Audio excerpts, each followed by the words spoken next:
샬롬. 오늘은 마태복음 24장 말씀 통해서 그러므로 깨어 있으라라는 말씀을 증거하기를 원합니다.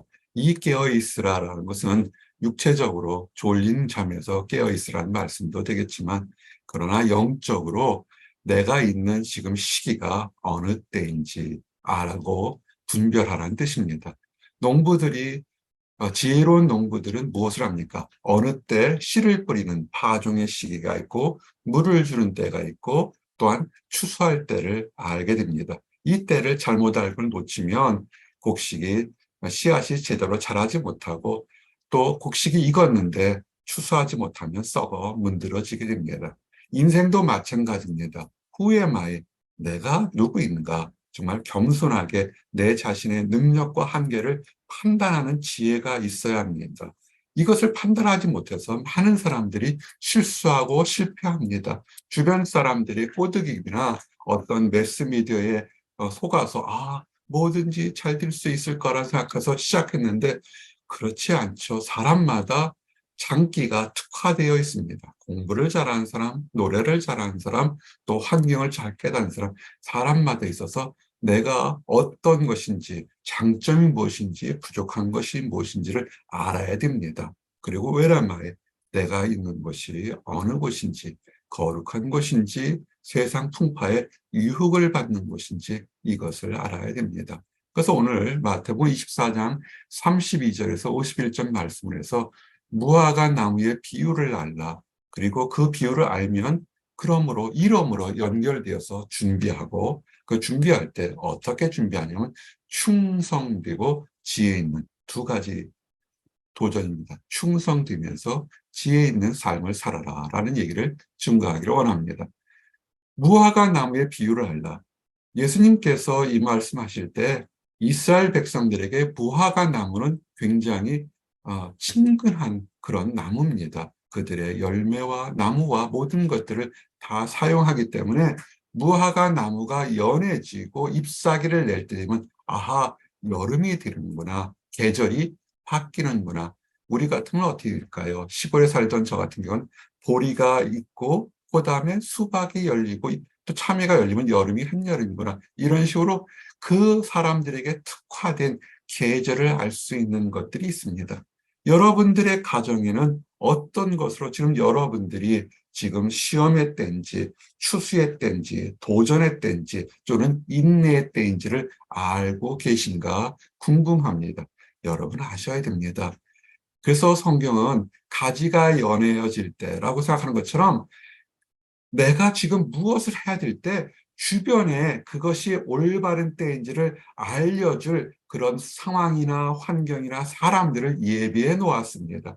근데 듣지 못하면 미국식 표현으로 밸류어블 레슨이라고 그러죠. 아주 돈과 시간과 정력을 들여서 실패를 하고 난 다음에 경험을 하게 되죠. 왜 그렇게 할까요? 그렇게 할 필요가 없죠. 그 지혜로운 사람들, 성공하는 사람들은 책을 많이 읽지 않습니까? 또한 지혜로운 사람들은 지혜롭고 훨씬 더 지혜로운 사람들의 어드바이스를 잘 청중합니다. 자기 자신의 능력보다 다른 사람들의 얘기를 들죠. 급격하게 몰려오는 것이 아니라 그 얘기를 들죠. 그러면 크리스찬들, 세상은 어떨 때인가? 작은 목자가 여러 번 얘기한 것처럼 최근 일주일간은 기상학자들이 관측한 기록에 또는 예측한 거 보면 지난 12만 년 동안의 지구가 덮여진 온도 중에서 가장 높은 온도라고 생각합니다. 아무렇지도 않게 좀 덥다. 또는 어떤 사람은 에어컨을 24시간 가동하니까 뭐가 더요? 라고 생각할 수 있습니다. 즉 자기가 보는 짧은 작은 환경 속에서 이것이 옳다고 생각하는데 그 환경 밖으로 나가게 되면 세상은 변화 있는 것을 깨닫지 못해서 실패하고 넘어지고 좌절의 연속이 올 수밖에 없다는 것입니다. 아셔야 되죠. 내가 알고 있는 안주한 친숙한 곳에가 그것이 세상이 전부는 아닙니다. 우리가 교회를 다니는 이유들이 많은 사람들이 복 받으려고 다녀요. 그것도 이유가 되겠죠. 그러나 그건 지극히 일부에 불과한 겁니다. 하나님께서 우리에게 복음을 준 것은 뭐냐면 때가 되면 인자가 이 땅에 다시 오겠다는 겁니다. 인자가 이 땅에 다시 오기 전에는 알아야 될 것이 뭐냐면, 첫째, 인자가 누구인지, 인자가 무엇을 하셨는지, 인자가 나와 무슨 관계에 있는지, 이걸 사실 알게 되면 크리스찬이 되죠. 우리 주 예수 그리스도께서 이 땅에 우리의 죄를 위해서 오셨다가 죽으셨고, 사람이 할 수 없는 모습으로 부활하셨잖아요. 그리고 하늘에 오르셨다가 때가 되면, 믿지 않는 다른 사람들에게도 복음이 전파되면, 그때가 되면 올 거라는 것입니다. 이것이 세계사죠. 우리는 기다리고 순례자의 역할을 하는 것입니다. 언제 오시냐? 이 세대가 가기 전에. 그래서 초창기에는 이 세대가, 한 세대가 30년, 40년 되니까 금방 올 줄 아는데, 여기 세대는 그렇게 문자적으로 보는 것이 아니라 하나의 하나님이 약속한 시대라고 생각하시면 됩니다. 우리가 신비만전, 10만 전 얘기를 어제 일처럼 하죠. 1000년 전의 얘기를 어제 일처럼 하죠. 성경도 얘기하죠. 1000년이 하루 같고 하루가 1000년이 같고. 그래서 이것은 반드시 이루어진다라고 보시면 됩니다. 가끔 사입이나 무식한 이단들이 마치 날짜를 정해서 이때쯤 수학 계산에서 온다고 그러는데, 그것은 틀린 얘기입니다. 왜냐하면 그 전제 조건들이 있어요. 천재는 없어질전정 내 말은 없어지지 아니하리라. 보스턴에 살면서 아주 친숙한 식당들이나 샵들이 참 많았습니다. 마치 수십 년 동안 있었던 그런 것들. 시얼스 백화점 아십니까? 보스턴에 100년 가까이 있었죠. 보스턴에 없습니다. 사라져 버렸어요. 시카고 본사에만 축소돼 있고 없습니다. 또 다른 많은 것들이 있습니다. 문을 닫아요. 최근에도 뉴스에서 있었던, 아주 지난 23년 동안 친숙하게 다녔던 대형 샵들이 문을 닫습니다. 그 중에 하나가 크리스마스 트리라고 작은 목자가 애용하던 샵이 하나 있습니다. 왜냐하면 그 샵에는 기독교 용품을 팔아요. 그래서 우리 청년들 목양교회 샀을 때부터 연말 연시되면 그곳에 가서 저렴한 가격으로 이렇게 기독교적인 것들을, 물건을 살 수 있는데, 그것도 부도가 나서 문을 닫는다고 할 때 마음이 안 좋았습니다. 마치 교회가 이 세상사에 지쳐서 다 문을 닫는 것처럼, 보스턴 일대 외곽에 가게 되면 큰 성당들, 교회들이 문을 다 닫았습니다. 그래서 참 안타깝습니다. 그리고 그것만 그렇나요? 교회뿐만 아니라 다른 많은 것들이, 건물이 사라지고 없어지고 참 많은 것들이 없어집니다. 너무 지금 있는 거에 전전하지 마십시오. 크게 보시게 되면 다 사라지나, 1000년, 2000년 사람이 주는 하나님 말씀은 지금까지도 변하지 않고 그대로 지켜오는 걸 보면서, 여러분이 어떤 일을 할 때 하나님 말씀을 중심으로 잡고 하게 되면 여러분이 은혜롭게 성공하실 겁니다. 조금 전에 이단이나 사이비들이 풀어서 한 세대가 어떻고 이 세대가 어떻고 풀었지만, 정확하게 성경은 왜 이 말이 성경에 나오는데, 그때는 아들도 모르고 하늘의 천사도 모르고 오직 하나님만께서 알려준다는데, 왜 그때를 알려고 그렇게 날짜를 찾으려고 그러는지, 그것은 하나님에 대한 월권이고 하나님을 무시하는 거죠. 그것은 그렇지 않습니다. 그러므로 우리는 모르기 때문에, 하나님이 그때를 숨긴 이유는 뭐냐면, 준비하면서 연단하고 거룩해지는 모습, 그리고 베푸는 모습을 가지라고 그러는 것입니다. 노아의 때와 같이, 노아의 홍수가 노아에게 하나님께서 방주를 만들려고 그럴 때 바로 한 40일 만에 방주 만들고서 홍수가 난 것이 아니고 일평생 동안 만들었어요. 그래서 노아 일평생 동안 10년, 20년도 아니죠. 굉장히 긴 시간 동안 방주를 만들어서 주변 다 사는 사람들이 저기에 미친 노아와 그의 가족들이 있다. 비 한 방울 오지 않고 이 태평천국의 땅에서 큰 대홍수가, 작은 홍수가 아니고 대홍수가 와서 지금 전 세계를 구원했다고 방주를 준 미친 사람이 있다라고 전 세계에 퍼졌습니다. 그 당시 세계. 왜 그랬을까요? 하나님은 오래 참고 또 참고 또 참아서 마지막 진짜 홍수가 나게 되면 사람들이, 그래 우리가 절로 피난하자라고 할 그런 지혜와 그 경험을 주시도록 준비했는데, 그러나 마지막 때 홍수가 났을 때 어떻게 했습니까? 다 자기 판단을 했어요. 높은 산에 올라가거나 자기가 만든 배에 들어가거나 또는 권력이 있어서 자기는 죽지 않을 거라 생각했지만 어떻습니까? 그 높은 산까지 다 물에 침범당해서 홍수만, 노아가 준비한 방주만 살아남았죠. 지금 사람들은 그래요. 하나님이 어디 계시느냐? 하나님이 계시면 이렇게 악한 세상 참 악해요. 참 은혜 모르고 참 감사 몰라요. 베풀 줄 몰라요. 교회를 다녀든 안 다니든 간에 감사합니다 소리 하기가 거의 독립운동하는 것처럼 힘든 시대에 사는 그런 시대가 돼요. 근데 하나님이 어디 계시느냐 하는데, 왜냐하면 그 마지막 때까지 좀 더 한 사람이라도 구원하려고 참으시고, 또한 보이지 않는 곳에서 하나님의 종들이 얼마나 많은 곳에서 기도하고 있는지 여러분 아십니까? 깨닫지는 못해요. 지금도 기억하면서 예전에 목양교회 때 이런 기도를 한 적이 있습니다. 여러분이 알고 예수님을 알고 하나님을 알기를 원하는 성도들 사람들을 좀 이름을 적어 주십시오. 수십 명 적다 보니까 한 2, 300명 되죠. 그죠? 그래서 그들은 알지 못하지만 우리가 이름을 불러가면서 기도한 지가 꽤 오래가 됐습니다. 지금도 그렇겠죠. 가족을 위해서, 사랑하는 사람들을 위해서. 그들은 몰라요. 그들은 모르지만 하나님의 보이지 않는 곳에서 하나님, 이 사람을 불쌍히 여기시고 하나님의 자녀로 거듭날 수 있도록 축복을 주십시오. 기도하는 사람들이 있어요. 본인이 잘해서 예수 믿는 거 아니고요. 기도할 때 있는데 깨닫지를 못해요. 성경은 2000년이나 지금이나 깨달으라는 것입니다. 대체 여러분의 우선순위가 어디 있을지. 그때 선택의 심판의 날이 오게 되면 두 사람이 밭에 있으면 한 사람은 하나님이 데려가고 한 사람은 버려둘 것이요. 두 여자가 맷돌질을 하고 있는데 한 사람은 데려가고 한 사람은 버려둠을 당할 것이라. 지금 무슨 얘기냐면 이것이 선택과 심판과 선택의 순간이 온다는 것입니다. 교회를 많이 다녀도요, 똑같이 한 사람은 하나님 나라 들어가고 한 사람은 버림받을 것이라는 생각을 여러분 안 해보셨습니까? 여기 다 두 사람이 같은 공간에 있어요. 한 가정의 집안에 있지만 한 사람은 남편이든 아내는 하나님 부르시고 한 사람은 버림을 받아요. 같은 공간에 맷돌질, 같은 일을 하면 다 부름받을 거라 생각하는 거, 그거 착각입니다. 하나님의 보시기에 합당한 사람만이 선택받는 것을 아셔야 돼요.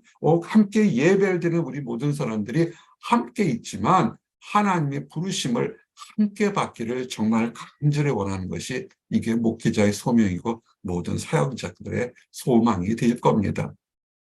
그러므로 깨어있으라, 깨어있으십시오. 그러므로라는 것이 뭐가 있을까요? 바빠요, 일해야 돼요, 먹고 살아야 돼요, 아파요, 뭐 해야 돼요. 수없이 많은 excuse들이 그 앞에 있습니다. 정말 있어요. 작은 목자가 예전에 MIT에서 근무할 때 한 청년에게 했어요. 그 청년이 너무 힘들어서 상담을 해줬죠. 그래서 오자마자 많이 어려운 일을 당해서 상담해 주면서 우십시오. 울면서 하나님 도움 바랍시다. 정말 24시간 내내 울었대요. 근데 그 위에 신기하게도 놀라운 일이 있어 형통한 일이 생겼어요. 세상적으로 형통했는데 하나님께는 멀어요. 그래서 청년, 우리 교회 가자. 하나님 말씀 공부할까 그러면 시험이 있어요. 이 시험 끝나면요. 중간고사 끝나면요. 기말고사 끝나면요. 연구과제 끝나면요. 졸업하면요.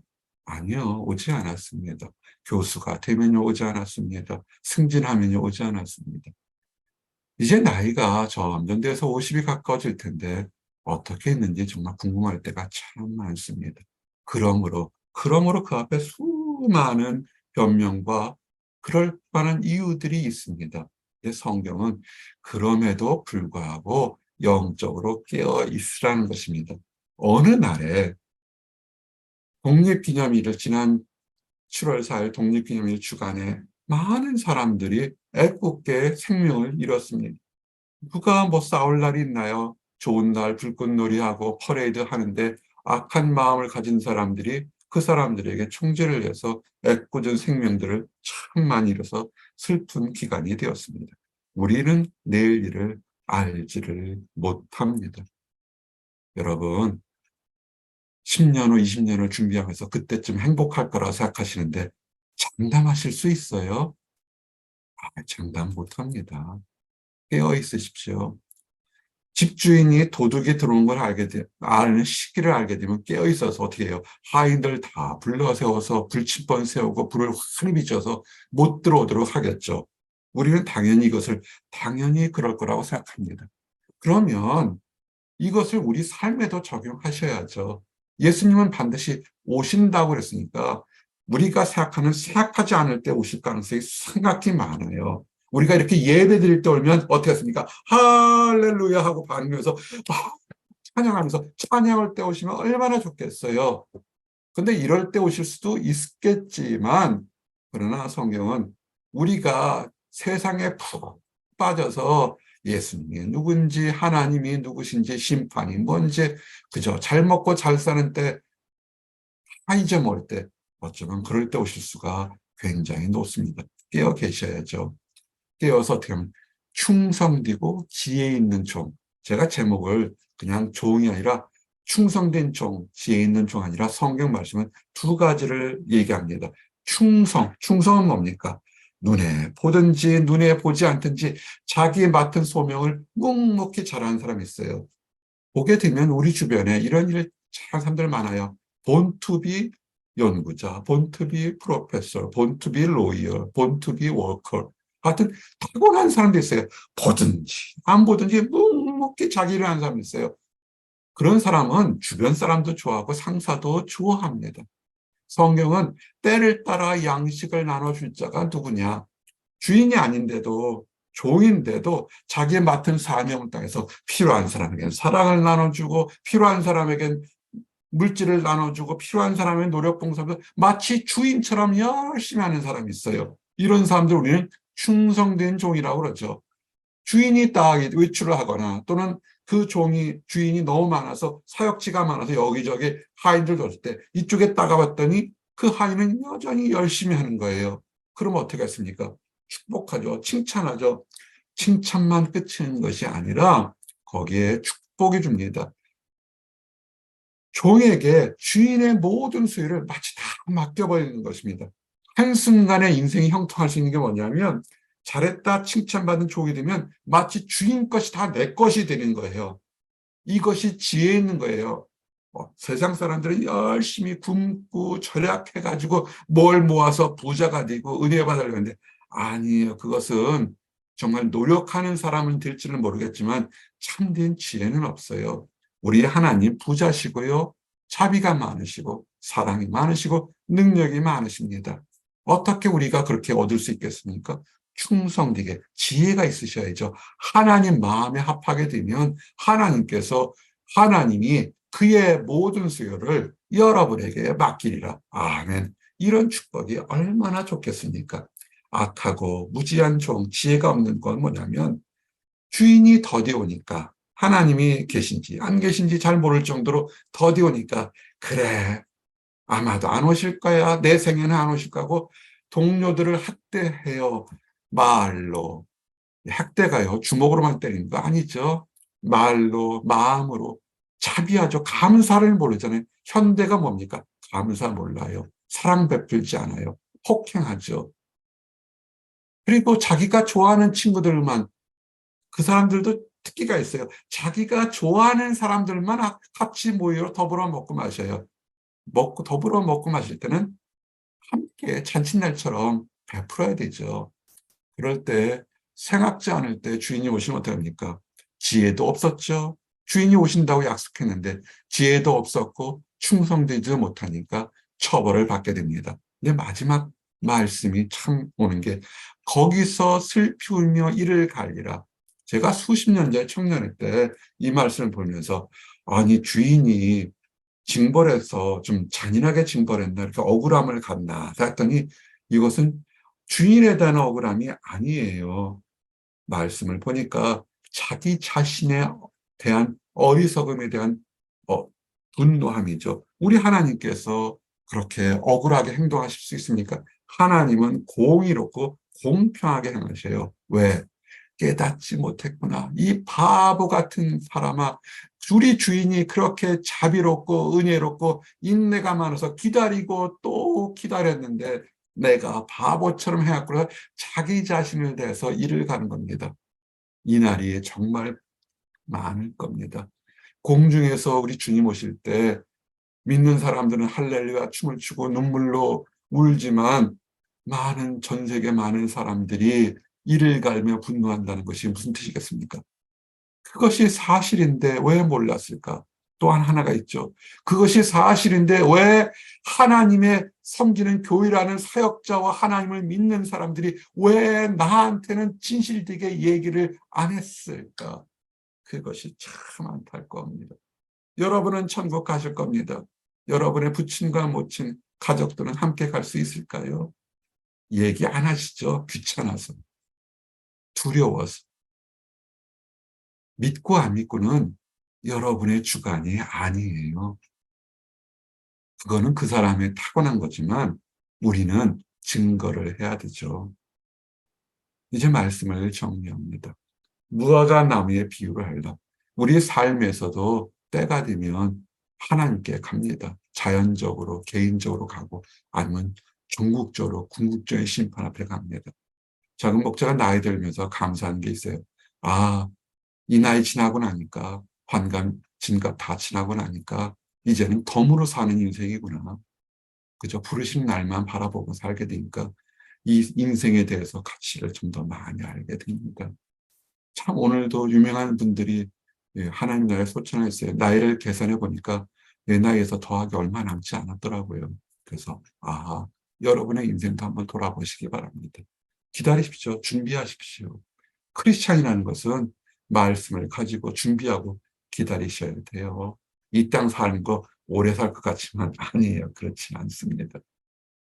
차라리 조금 덜 먹고 덜 성공하더라도 지금 가지고 있는 가정과 교회와 사랑하는 사람들과 사랑 나누고 사세요. 무슨 큰 영광 누리겠다고 그렇게 아둥바둥 하십니까? 그리고 지혜가 있으셔야죠. 지혜가 있으라고 참 설교를 많이 했는데 지혜는 어디서 나옵니까? 하나님 말씀을 아셔야 지혜가 생깁니다. 하나님 말씀을 아시면 무엇이 충성되게 사는 삶인지를 알게 되는 것입니다. 여러분 충성된 삶을 택하십시오. 그러면 여러분의 가정, 여러분의 미래가 은혜롭고 삶 속에서 행복함을 느끼실 겁니다. 기도하시겠습니다. 하나님 감사합니다. 우리에게 때를 분별하고 때를 알라고 말씀해 주심을 감사합니다. 자연 현상에서도 자연 질서를 통해서 계절을 알게 하신 감사합니다. 아버지, 우리가 자연 질서를 통해서도 때를 아는 것처럼 영적인 질서를 통해서도 우리가 지금 어느 곳에 살고 있는지 깨닫고 분별하도록 허락해 주시옵소서. 그래서 우리에게 주어진 삶을 허랑방탕하게 살지 않게 하시고 은혜롭고 지혜롭고 충성되어 살아서 주님 다시 이 땅에 오실 때 잘했다, 충실한 종이라고 칭찬과 인정받도록 허락해 주시옵소서. 이런 충실한 종이란 칭찬이 아버지 우리 개인에게만 그치는 것이 아니라 우리가 사랑하고 우리가 존경하는 우리 가족과 이웃과 교회와 사람들에게, 그리고 아직 하나님을 알지 못하는 사람들에게도 말씀이 전파되어서 축복이 넘치도록 허락하여 주시옵소서. 늘 함께 하심을 감사드렸고 이 모든 말씀 우리 주 예수 그리스도 이름 받들어 기도드렸습니다. 아멘.